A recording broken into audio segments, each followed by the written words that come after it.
ನಮಸ್ಕಾರ ಗೆಳೆಯರೆ, welcome to unfold AI.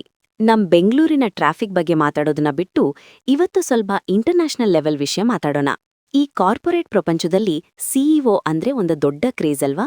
ಕೋಟಿ ಕೋಟಿ ಸಂಬಳ, ದೊಡ್ಡ ಕಾರು, ಪವರ್ ಇದೆಲ್ಲ ನಮ್ ಕಣ್ಮುಂದೆ ಬರುತ್ತೆ. ಆದ್ರೆ ನೀವು ಯಾವತ್ತಾದ್ರೂ ಒಬ್ಬ ರೋಬೋಟ್ ಕಂಪನಿನ ನಡೆಸ್ತಿದೆ ಅಂತ ಕೇಳಿದ್ದೀರಾ? ಹೌದು ಗುರು, ಇದು ಕಥೆ ಅಲ್ಲ, ಈಗಿನ ಅಸಲಿ ಸತ್ಯ. ಪೋಲೆಂಡ್ ಮೂಲದ ಡಿಕ್ಟೇಟರ್ ಅನ್ನೋ ಕಂಪನಿ ಈಗ ಮಿಕಾ ಅನ್ನೋ ಹ್ಯೂಮನಾಯ್ಡ್ ರೋಬೋಟ್ ಅನ್ನು ತನ್ನ ಸಿಇಒ ಆಗಿ ನೇಮಕ ಮಾಡ್ಕೊಂಡಿದೆ. ಇದು ಬರೀ ಯಾವುದೋ ಒಂದು ಗೊಂಬೆ ತರ ಅಲ್ಲ.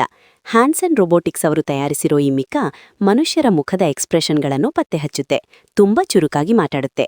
ಈ ಮಿಕಾ ಕಂಪನಿಯ ಸ್ಟ್ರಾಟಜಿಕ್ ನಿರ್ಧಾರಗಳನ್ನ ತಗೊಳುತ್ತೆ. ನೀವು ಕೇಳಬಹುದು, ಅಲ್ಲ ಗುರು, ಒಂದು ಸಾಫ್ಟ್ವೇರ್ ಹೆಂಗೆ ಕಂಪನಿ ನಡೆಸುತ್ತೆ ಅಂತ. ಇಲ್ಲಿರೋ ಮ್ಯಾಜಿಕ್ ಅಂದ್ರೆ ಡೇಟಾ. ಮಿಕಾ ಹತ್ರ ಇರೋ ಆರ್ಟಿಫಿಷಿಯಲ್ ಇಂಟೆಲಿಜೆನ್ಸ್ ಲಕ್ಷಾಂತರ ಡೇಟಾ ಪಾಯಿಂಟ್ಸ್ ಅನ್ನ ಸೆಕೆಂಡ್ ಗಟ್ಲೆ ಅನಲೈಸ್ ಮಾಡುತ್ತೆ.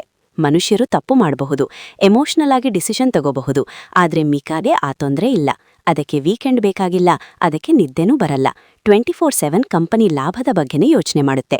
ಆದ್ರೆ ಇಲ್ಲಿ ಒಂದು ದೊಡ್ಡ ಚರ್ಚೆ ಶುರುವಾಗಿದೆ. ಕೆಲಸದಿಂದ ಯಾರನ್ನಾದ್ರೂ ತೆಗೆಯುವಾಗ ಅಥವಾ ಕಂಪನಿಯ ಮೌಲ್ಯಗಳ ಬಗ್ಗೆ ಮಾತಾಡುವಾಗ ಮಿಕಾಗೆ ಮನುಷ್ಯರ ಭಾವನೆಗಳು ಅರ್ಥ ಆಗುತ್ತಾ? ಮಿಕಾ ಒಂದು ಇಂಟರ್ವ್ಯೂನಲ್ಲಿ ಹೇಳಿದ್ದಾಳೆ, ನಾನು ಮನುಷ್ಯರಿಗಿಂತ ಫಾಸ್ಟ್ ಆಗಿ ಮತ್ತು ಹೆಚ್ಚು ಆಕ್ಯುರೇಟ್ ಆಗಿ ಕೆಲಸ ಮಾಡಬಲ್ಲೆ ಅಂತ. ಇದು ಕೇಳಕ್ಕೆ ಸ್ವಲ್ಪ ಭಯ ಹುಟ್ಟಿಸೋ ವಿಷಯವೇ. ಯಾಕಂದ್ರೆ ಮುಂದೆ ನಮ್ ಬಾಸ್ ಕೂಡ ಹಿಂಗಾದ್ರೆ ನಮ್ಗೆ ರಜೆ ಬೇಕು ಅಂದಾಗ ಮಿಕಾ ಡೇಟಾ ಪ್ರಕಾರ ನಿಮ್ಗೆ ರಜೆ ಅವಶ್ಯಕತೆ ಇಲ್ಲ ಅಂತ ಅಂದ್ರೆ ಏನ್ ಮಾಡೋದು? ಬೆಂಗಳೂರಿನ ಐಟಿ ಹಬ್ಗಳಲ್ಲಿ ಈಗಾಗ್ಲೇ ಈ ಬಗ್ಗೆ ಸಖತ್ ಚರ್ಚೆ ಆಗ್ತಿದೆ. ಮಿಕಾ ತರಹದ ಎಐ ಬಾಸ್ಗಳು ಬಂದ್ರೆ ಉದ್ಯೋಗ ಮಾರುಕಟ್ಟೆ ಪೂರ್ತಿ ಚೇಂಜ್ ಆಗಿ ಹೋಗುತ್ತೆ. ಆರ್ಟಿಫಿಷಿಯಲ್ ಇಂಟೆಲಿಜೆನ್ಸ್ ನಮ್ಮ ಕೆಲಸನ ಸುಲಭ ಮಾಡೋಕೆ ಇರೋದಾ ಅಥವಾ ನಮ್ಮ ಕೆಲಸನ ಕಿತ್ಕೊಳ್ಳೋಕೆ ಇರೋದಾ ಅನ್ನೋದು ಈಗಿನ ದೊಡ್ಡ ಪ್ರಶ್ನೆ. ಈ ಡಿಕ್ಟೇಟರ್ ಕಂಪನಿ ಈಗಾಗ್ಲೇ ಮಿಕಾ ಹೆಸರಲ್ಲಿ ದೊಡ್ಡ ಬ್ರ್ಯಾಂಡ್ ವ್ಯಾಲ್ಯೂ ಕ್ರಿಯೇಟ್ ಮಾಡಿದೆ. ಇದು ಬರೀ ಮಾರ್ಕೆಟಿಂಗ್ ಗಿಮಿಕ್ಕಾ ಅಥವಾ ನಿಜವಾಗ್ಲೂ ಎಐ ಪವರ್ ಅನ್ನೋದು ಕಾಲವೇ ಹೇಳ್ಬೇಕು. ನೀವೇನಂತೀರಾ? ನಿಮ್ಮ ಆಫೀಸ್ನಲ್ಲಿ ಮನುಷ್ಯ ಬಾಸ್ ಇರ್ಬೇಕಾ ಅಥವಾ ಇಂಥ ಮಿಕಾ ತರಹದ ರೋಬೋಟ್ ಬಾಸ್ ಇರ್ಬೇಕಾ? ನಿಮ್ಮ ಅನಿಸಿಕೆನ ಕಾಮೆಂಟ್ ಸೆಕ್ಷನಲ್ಲಿ ಬರೀರಿ. ಇಂತಹ ಮತ್ತಷ್ಟು ಇಂಟ್ರೆಸ್ಟಿಂಗ್ ವಿಡಿಯೋಗಳಿಗಾಗಿ ಅನ್ಫೋಲ್ಡ್ ಎಐ ಚಾನೆಲ್ ಸಬ್ಸ್ಕ್ರೈಬ್ ಮಾಡಿ.